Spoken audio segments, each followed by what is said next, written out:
Ever since its initial release way back in 2002, the Lexus GX has been unanimously known as being an extremely rugged and off-road capable SUV while still offering luxury and refinement. Today I'm in Austin, Texas, filling in for Sofyan, showing you the all-new Lexus GX 550. Let's take a first look.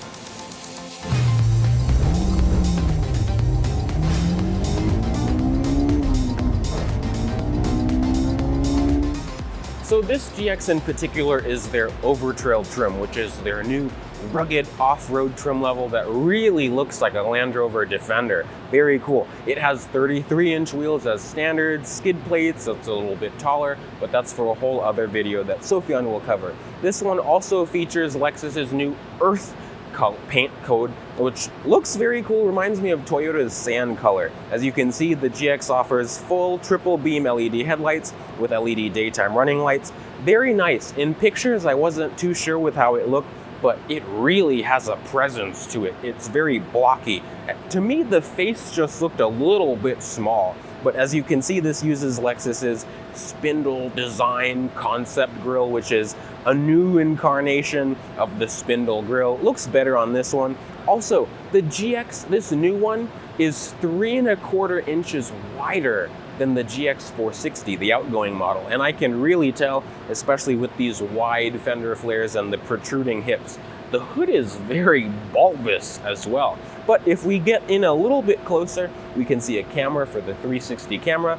This features Lexus's Safety System 3.0 behind the Lexus emblem, and this one features very good approach angle and departure angle. Lexus also hasn't talked about ground clearance yet. This one has parking sensors, LED fog lights down below, and because this one is the more rugged trim level, we have, this is plastic down here, but we have this skid plate looking thing down there. Looks very cool. I like this thing a lot. The windshield reminds me about the FJ, the old Toyota FJ, but it has 2 windshield wipers. So this new GX is 5 inches longer than the predecessor, the GX 460. It's almost as big as its big brother, the LX 600. The wheelbase is actually just about the same, 2 inches longer than the outgoing model. This one has optional running boards on it. Very blocky appearance. I quite like this up and over hip line over here. This thing really has a wide presence to it. This one, being an Overtrail, has 33-inch tires on it with 18-inch alloy wheels, but you can get up to a 22 in luxury trims. I'm very happy to report that the new GX still has a solid rear axle, so it's definitely going to be off-road capable, and it's on Toyota's GAF platform, which is based off of its siblings, the LX 600, and its distant cousin, the new Sequoia. I'd also like to report the rear window still opens just like the older GX. I really like that. And I love how Lexus is spelled out on the back. I really like this angle, and I love the LED light bar. Of course, full LED taillights, LED brake lights, turn signals, and reverse lights? Interesting. I'm hoping the turn signals are amber, but I really like this color, and you can see GX 550. Now, while I'm talking about this protruding abscess on the back, the GX can tow up to 8,000 pounds depending on what trim you're getting, and luxury trims can tow up to 7,000 pounds. As you can see, the GX now has a power tailgate. Oh, and the turn signals are amber, so that's very good. Lexus hasn't released cargo figures for the GX, but it certainly is a lot bigger than the last gen. The Overtrail doesn't come with a third row as standard equipment, which is something interesting as well. But space behind the second row seems very plentiful. There's some space underneath here with a little bit of tools. I'm actually very impressed. There's a power outlet, a 3-prong one, which is very nice, but Lexus seems to have really done a good job with the rear end of this. And I love that this has a power tailgate, because I wasn't that much of a fan of the swing out tailgate that you'd see in older Japanese vehicles as well. But again, look at how boxy this is. This looks great. Lexus is only offering the GX with one powertrain right now, but a hybrid is coming next year. This one uses Toyota's 3.5-liter twin turbocharged V6, the same one as the LX600, but it is detuned. This one makes 349 horsepower and 479 pound-feet of torque. So the torque figure stays the same, but this one uses a 10-speed automatic transmission, as I expected, full-time four-wheel drive, and in overtrail trim, you can get a locking rear differential and multi-terrain select, so this thing will really be able to go anywhere. Lexus also claims 17 mpg combined for this new V6, which is only 1 mpg better than the last gen GX 460. So I guess we'll see how this engine turns out in real-world driving, but that's something for Sofyan to talk about. As we get into the front seat of the GX, I really like that Lexus puts grab handles on all their vehicles. Wow.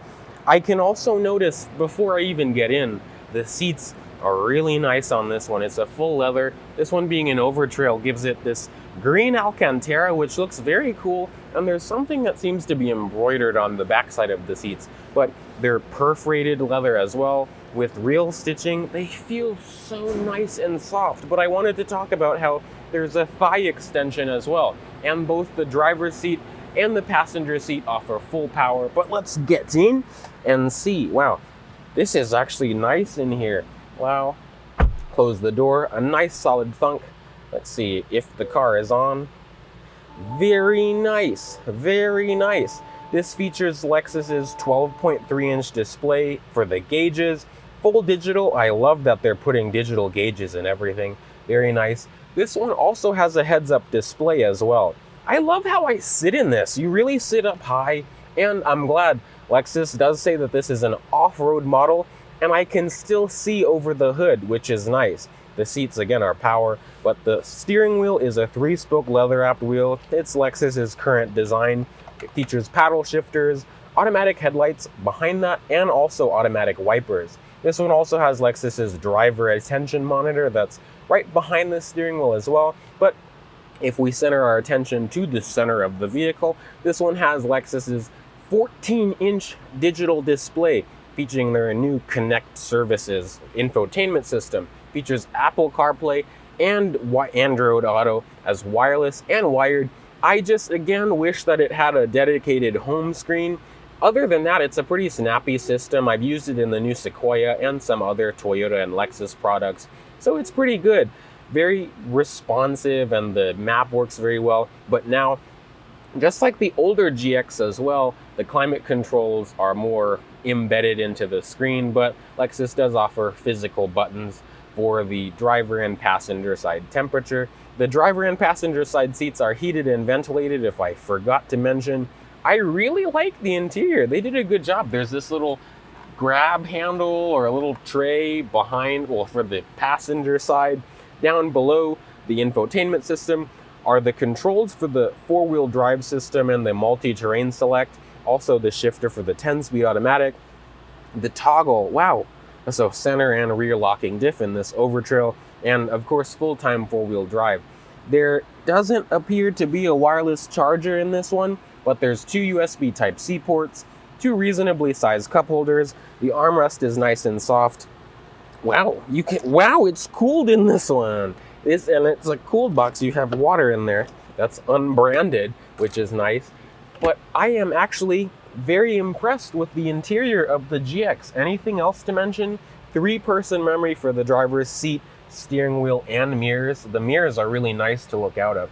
I'm excited to drive this one day, but you're watching Sofyan, so I'm excited for Sofyan to drive this sometime. Getting into the second row, I'm happy to report that the GX uses actual door handles, unlike some other new Lexuses. Step-in height is very nice. I like that you have grab handles up and on the side.